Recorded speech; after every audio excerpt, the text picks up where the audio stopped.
En diciembre de 2014 llegaron a nuestro país 6 ex detenidos de Guantánamo como parte de un acuerdo entre los gobiernos de Uruguay y Estados Unidos. Para estos hombres el traslado pondría fin a 12 años de reclusión ilegal bajo un riguroso aislamiento de acusaciones de terrorismo que nunca fueron probadas.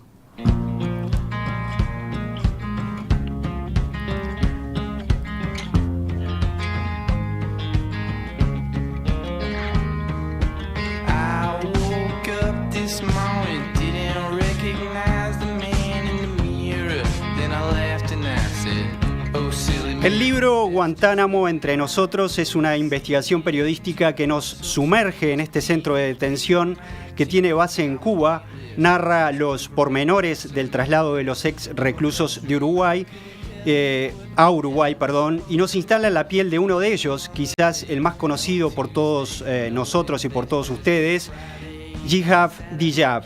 De esto vamos a hablar en los próximos minutos con Diana Cariboni, periodista argentina que reside en Montevideo, autora de Guantánamo entre nosotros. Muy buenos días, Diana, y gracias por estar acá. Muy buenos días, gracias a ustedes por la invitación. ¿Qué te parece, Diana, si comenzamos por una sucinta reseña histórica?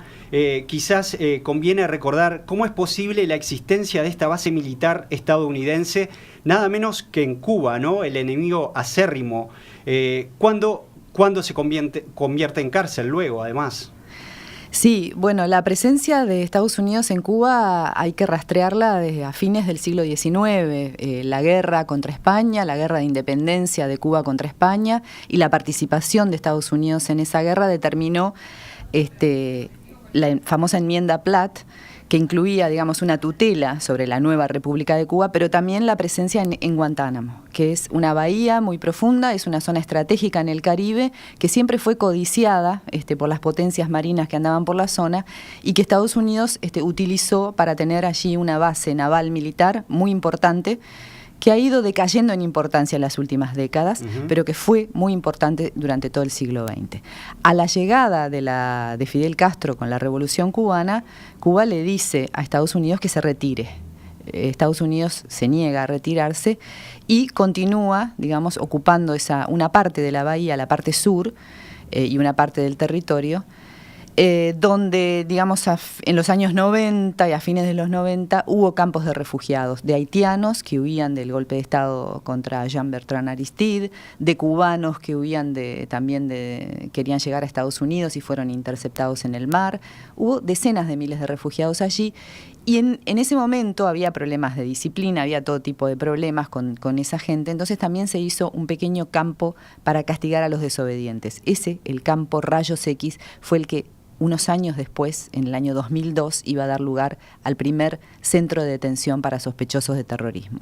¿Y Estados Unidos entrega algo en contrapartida a Cuba por ocupar esta parte de la isla? Bueno, era una alquiler a perpetuidad, sí, entregaba un cheque con unos cuantos miles de dólares que los cubanos no quisieron pasar a cobrar más. Entonces, ese cheque ya no se cobra. Se emite. Creo que se sigue emitiendo todavía, sí. Pero el gobierno cubano no la acepta. Exacto. Bueno, entonces, brevemente, yo creo que es importante contar cómo fue tu llegada a Guantánamo. Tú estuviste en Guantánamo. ¿Qué fue lo que viste en ese centro de detención o te dejaron ver, al menos? Estuve en Guantánamo en enero de este año. Apenas había asumido el presidente Donald Trump una semana antes. Había un clima particularmente tenso en la prisión porque Trump hizo saber durante la campaña electoral que quería volver a llenar la prisión. Hoy hay 41 detenidos allí, pero llegó a haber 780, que quería volver a llenar la prisión, que quería volver a aplicar torturas para obtener información que fuera útil en la lucha contra los terroristas. De manera que había un clima particularmente tenso entre los propios militares acerca de las, digamos, consecuencias que podían tener estas afirmaciones por parte de quien ya era el comandante en jefe, y también entre los prisioneros, porque varios de ellos, por lo menos una veintena de ellos, tenían ya su libertad decretada por el gobierno de Obama. Quien, por otra parte, se había comprometido a cerrar la cárcel de Guantánamo en 2009, ¿no? Cosa como indicas que no en el libro. Sí, cosa que no hizo. Y bueno, entonces no ha habido nuevas liberaciones desde entonces. Y además, la preocupación de los militares giraba en torno al tema de la aplicación de torturas. De hecho, hubo una reunión después de las elecciones, después de que ganó Trump, hubo una reunión del comandante de la prisión con todos sus oficiales y suboficiales en el cine al aire libre que hay en la base, y allí uno de los oficiales le planteó la pregunta directamente. Y entonces el comandante, al que después nosotros entrevistamos porque era el mismo cuando llegamos, les dijo, argumentó en favor de la Constitución, de la importancia de los tres poderes del Estado, de la importancia del equilibrio entre esos poderes, del papel de las Fuerzas Armadas como custodio de ese equilibrio de la democracia, de la ilegalidad de las torturas y, por tanto, concluyó, no sería posible aplicar torturas por parte de los militares. Esta fue la conclusión a la que llegó. Todo esto se filmó en un video y llegó a un portal del Pentágono. Estuvo allí una periodista del Miami Herald, lo rescató, lo puso en línea. Y nosotros después le preguntamos al comandante sobre esto. Él no fue tan explícito en su respuesta, pero sí se limitó a recordar que el gobierno de Obama había sido muy estricto en la prohibición digamos, reinstaurar la prohibición de las torturas que se habían aplicado ampliamente en la década anterior, sobre todo por parte de la CIA. Y bueno, en cierto modo lo que él planteaba era que la decisión de un mandatario tiene, digamos, otros contrapesos. En este centro de reclusión ilegal llegaron a haber más de 700 presos musulmanes, ¿verdad? Y actualmente, ¿cuántos quedan allí? Hay 41. Hay 26 que están en el campo 6 y fueron los que pudimos ver, aunque no hablar con ellos. Y hay otros 15 que están en un campo secreto, se llama el campo 7. Estos 15 son personajes importantes porque fueron los principales torturados en las cárceles secretas de la CIA. De alguna manera hay una determinación de que nunca vuelvan a salir de allí. Y varios de ellos además pueden ser condenados a muerte porque hay 2 audiencias preliminares para iniciar juicios contra ellos por actos de terrorismo, ¿no? Hay un grupo que está acusado de complicidad en el ataque del 11 de septiembre de 2001 y hay otros 3 que están acusados por el ataque explosivo a un buque de guerra de Estados Unidos en el año 2000 que estaba en un puerto en Yemen. Tú hablas de campos. Cuando hablas de campos, ¿te refieres a centros de reclusión, a bloques de reclusión separados y con una característica especial cada uno? Sí, así es. Ellos le llaman campos y hay muchísimos en Guantánamo y la mayoría están vacíos porque sí, hubo 780.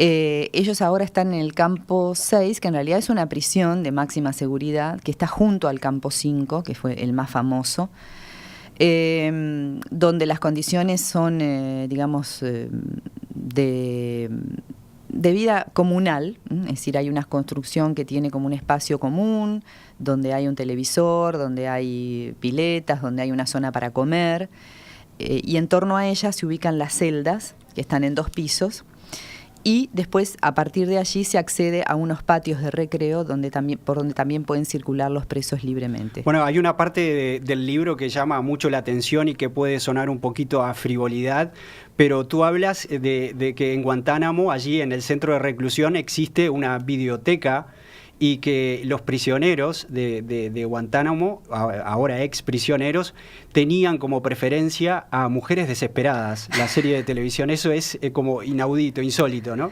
Bueno, esto tiene que ver con la cuestión de que ellos los consideran a estos 26 presos obedientes. Y la obediencia se premia con el acceso a una biblioteca y a una serie de materiales que tienen que ver con la cultura, digamos, de series y de películas de Estados Unidos. Eso es a lo que pueden acceder, aunque también hay algunos títulos en árabe.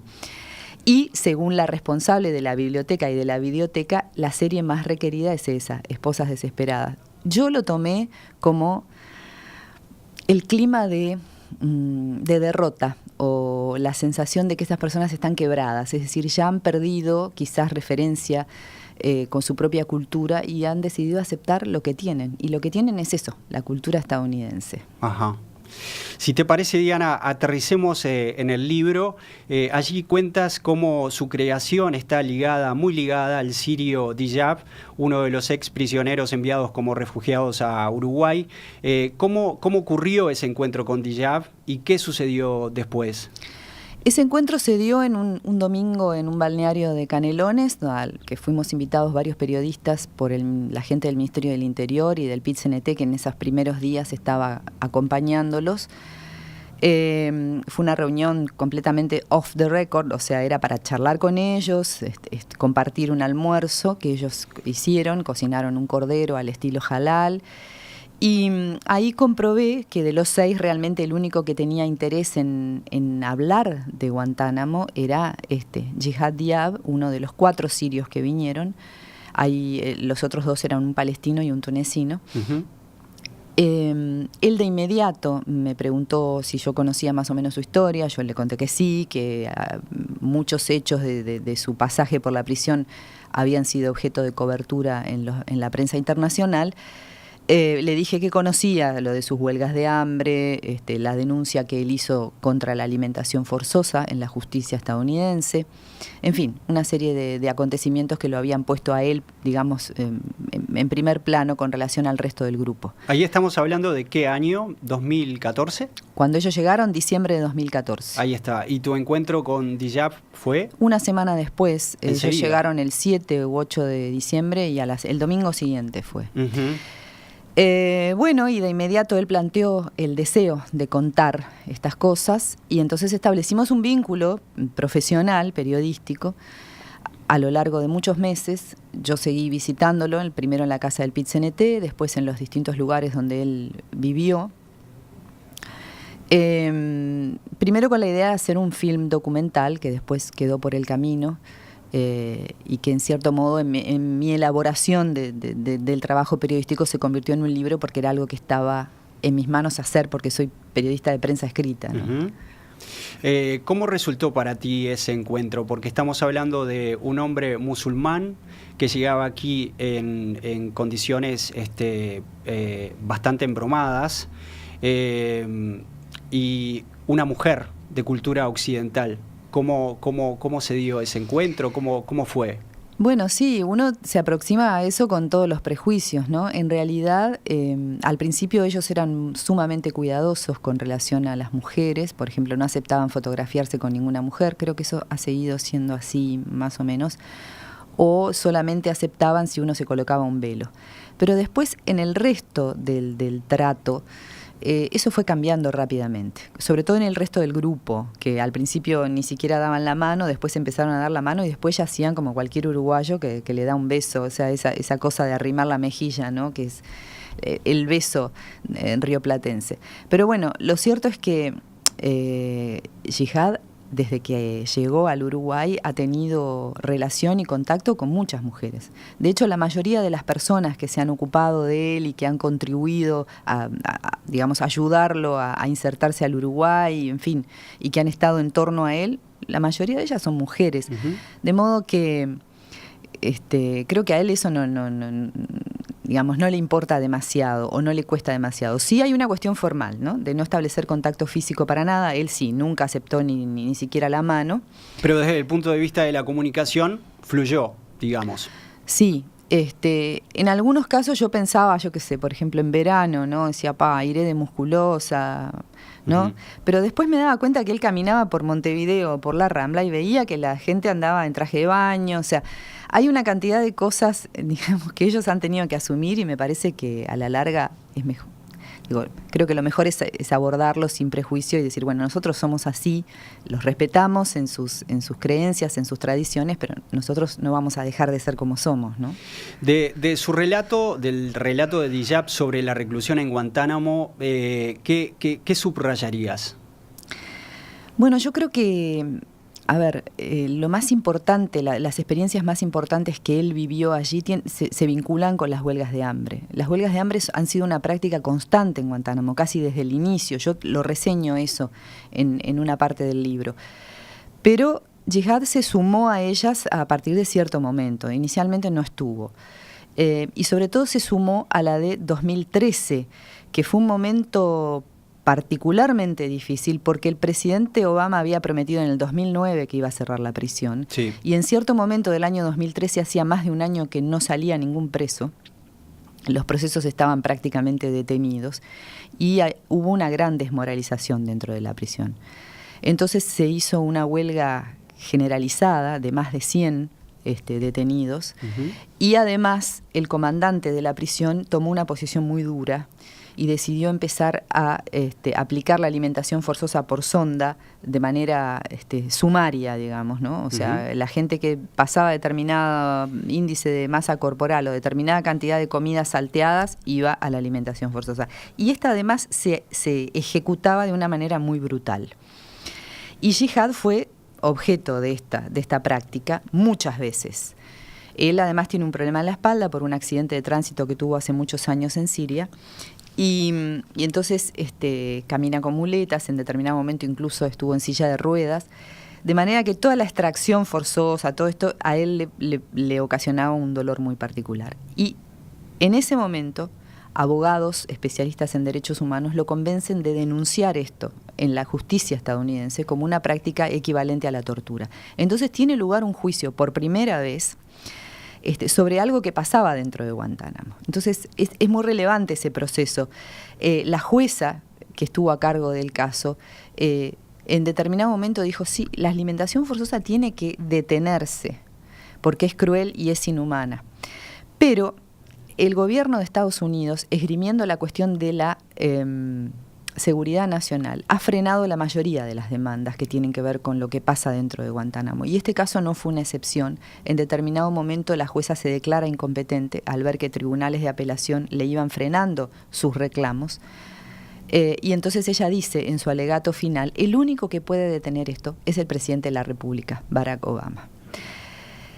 Este juicio tuvo una derivación. En el transcurso del proceso, el gobierno, los militares, presentan los videos de todo ese proceso, de la extracción de la celda y de la alimentación forzosa. Había horas de filmación sobre Jihad. Entonces empezó un nuevo litigio, encabezado por 16 medios, grandes medios de Estados Unidos y de Gran Bretaña, reclamando que se hicieran públicos esos videos. Y la jueza también estuvo de acuerdo.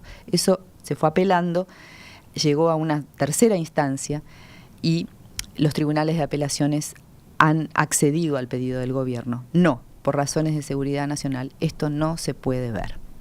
No se puede ver. No se puede ver. Queda la última instancia, que es la Corte Suprema, pero los demandantes ya han desistido porque la Corte siempre, sistemáticamente, cuando el gobierno esgrime una cuestión de seguridad nacional, le da la derecha al gobierno en eso. Entonces, de alguna manera, refrendaron la alimentación forzosa, ¿no?